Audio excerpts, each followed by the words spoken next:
Hi, today we are working on Bo learning some confidence. See how her head goes up a little bit when I swing the rope and string over her? Or that shows that there's just a little bit of concern there. So I like to test this out before I start working with the horse so that the horse knows that it's not a weapon and it's not here to cause pain or fear or anxiety. So I want to do this till I see some relaxation. She just started blinking. She wasn't blinking when I first did it. She raised her head and she quit blinking, which means there was a lot of concern there. So I want to do that on both sides. The other thing that I want to work on here with Bo is she has a tendency of trying to check out when I ask her to go on task and do something. She doesn't want to be wrong. She doesn't want to get in trouble. So she either tries to take over and just do what she thinks I want her to do, or she mentally, which also is a form of checking out, plus she does have a tendency to just mentally check out and worry. So what I'm going to do is I'm going to work on doing figure eights around the barrel, going over the wood post right there, and just sometimes I will circle, sometimes I'll do a figure eight. And what I want her to do is I want her to listen to me and wait for direction instead of just taking over. And that's a little bit hard for her. So we're just going to help her out today, and we're going to see where we get. So her head's still a little bit high. She's still a little bit concerned. I'm going to exhale here, turn my body away from her, and help her to relax a little bit. She came and looked towards me. I backed off a little, which caused her to want to come to me and connect with me a little bit. So I'm not trying to get her riled. I'm not trying to get her worried. What I'm trying to do is I'm trying to build her confidence. So now I'm going to ask her, I'm closing the door right here. I'm just going to ask her to go out on the circle. I'm pointing that way. There we go. Good. As soon as she starts going, my stick went down. My hand went down that had the lead rope in it. She's not sure right there. She looked at me, so I just helped direct her again. She wasn't sure what I wanted her to do. See her looking at me again? So she's just not sure. She goes, "What are we doing? What are we doing?" So I have to put her on a task for a minute before she understands what we're doing. As soon as she starts to pass the barrel, I switch my tools. I put pressure towards her shoulder to push her shoulder out. I'm starting off on the walk so I can just get her a little relaxed as we start going while she tries to figure out what the pattern is. And we've done this pattern a few times now, so she's getting to know it. But what she did the last time we did it is she just tried to change direction before I asked her to. So I started doing some circles and some figure eights so that she would check in with me and ask me what to do instead of just taking over and getting worried. Now, I just kind of pointed right there just a little bit just to let her know we're still staying on the circle. I'm going to push her shoulder out so she can make it around the barrel. Now I'm going to back up, change my tools, put pressure on the shoulder there, get her to change direction. Push the shoulder a little bit. Now she's licking her lips. She goes, "Okay, I remember. I know what we're doing." So that's really good. So right here, she's just trying to take over. So I wanted her to change direction, but she didn't want to check in with me. I'm going to ask her to trot. She just wanted to go take over, which that is her tendency. So I'm going to do a couple taps on the ground to gain some speed there. Now she got a little bit worried. She picked up even a faster trot than I really wanted her to because she worries very easily. And that's not what I wanted to do. That's not what I intended. I'm going to back up, take slack out of the rope, push the shoulder, and ask her to change direction. Now I want her to circle. So I want her to start reading me. I'm going to push that shoulder, get her to go around that barrel. If she would have missed it, no big deal. We would just try again. She would not be in trouble. So usually when she does this fast trot, it's because she's worried. So I want to continue doing what I'm doing until she can start to relax. Push the shoulder. Now she slowed down her trot a little bit. That's good. I'm going to ask her. See, I close the door by putting my stick up like that, saying, I don't want you to change direction. I want you to just continue doing what you're doing. Now she's slowing down the trot, which means she's starting to, now she's speeded up again. I'm going to back up, push the shoulder. She's getting to know the figure 8 pretty well. But when I started adding in the circles the last time, she got really worried because she goes, I just want to take over. I don't want to think. I don't want to get in trouble. I'm going to ask her to change direction again. So I don't want her taking over. There, that's her taking over right there, not listening. So I just shorten the rope and I help her. I don't want her to feel like she's in trouble. I just want her to check in and listen.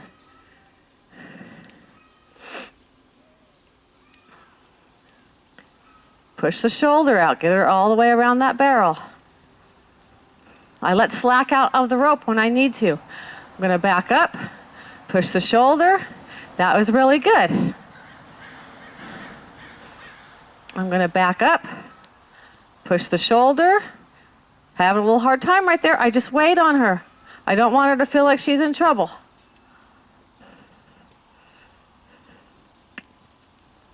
I would like her to maintain gait. Here she's getting a little bit worried.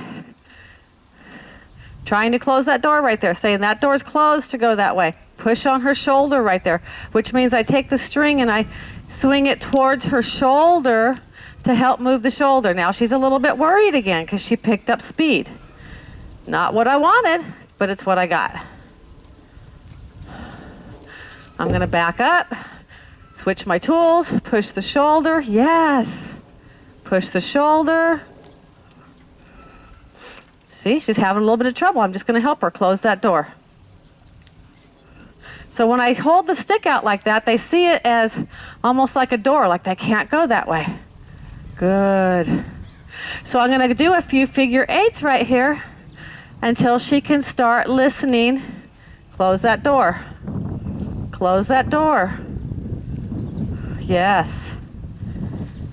So the worst thing I can do right now is to make her feel like she's in trouble for doing that. She's just worried, and when they get worried, their brain locks up a little bit, and they have a hard time thinking. So I need to help her, but not punish her.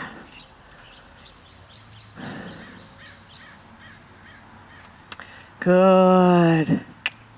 Trot, thank you. Push that shoulder.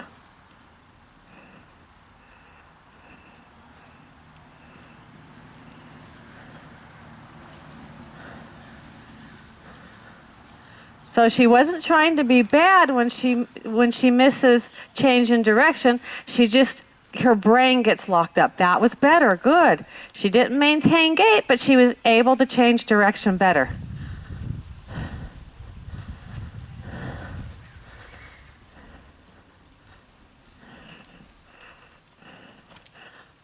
See, now I changed it up a little bit, and she goes, wait a minute, I'm supposed to be changing direction.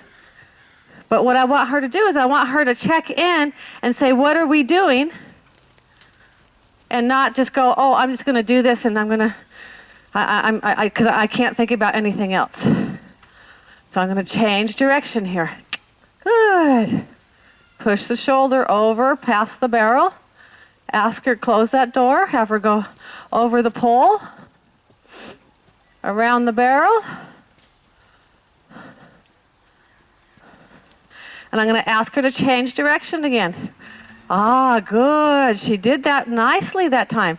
Still didn't maintain gait, but I can't pick on everything at the same time. If she does something better, see, there we go. I lost her again. If she does something better, but then I get mad because she didn't do something else right, then it's just going to be too much information. She's going to get worried. She's not going to be able to think again. Now she's licking her lips for the first time since we started this session. Good. That was better.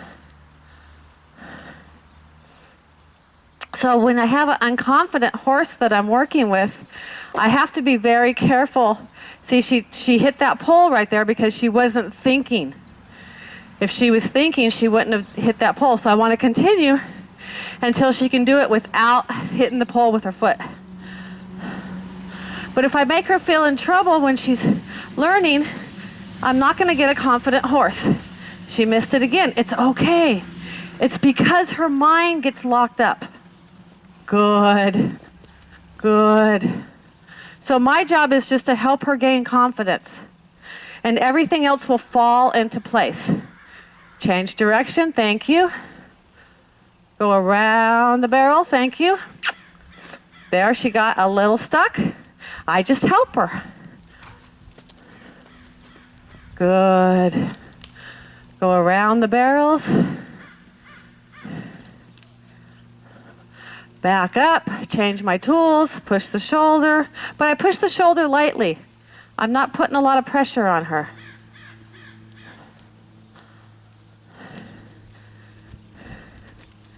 There she went around that pole, but that's okay. I'll get it next time. That's my fault. I gave too much rope there for her.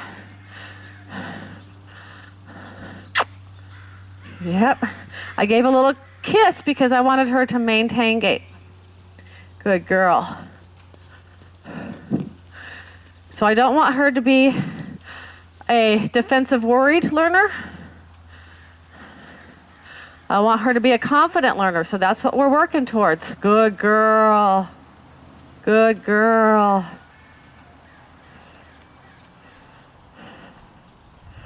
So I'll give her a little less rope this time so she makes it over the pole.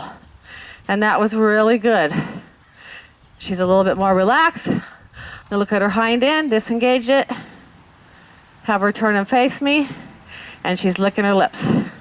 So that was really good. She's gaining a lot of confidence. The first time we did this exercise, she was all over the place because she was so worried. So she had trouble changing direction almost every time. She had trouble when I wanted her to go on the circle instead of change direction because she wanted to just mentally take over and go, I can't think, I'm just going to do a pattern that I know because I'm worried and I don't want to get in trouble. So if I would have got her in trouble for it, it would have amplified the situation instead of getting her to be calm and a thinking, trusting learner. All that sneezing, that's letting go of all the tension that she was building up doing this. So I'm really glad that she's doing that. And as she's doing that, what I did is I turned my body away from her. So that way, there's no pressure on her. When my body faces her, that can feel like pressure to a horse. And so she would have trouble licking and sneezing and processing the task that we just did if I was facing her. So I just take all that pressure off. If she has a lot of trouble, I'll back off even further and just give her time to think. So thanks for watching. I hope you learned something from this. Now, one extra point. Now, if you did have a confident horse that wasn't changing direction or was bored, because confident horses, repetition is really hard for them. So I would have handled things differently. So when I work with a confident horse, I will do the same similar type thing and show you what I would do with that. Right now I'm working with a very unconfident horse by nature. So what I'm going to do is different for every single horse. It just depends on what's going on with the horse, where their confidence is, where their skill level is, and I'm just trying to help each horse to gain confidence the best that I can. So I will practice this at some point with a confident horse so you can see the difference, see what I would do. Okay, thanks for watching. Have a great day.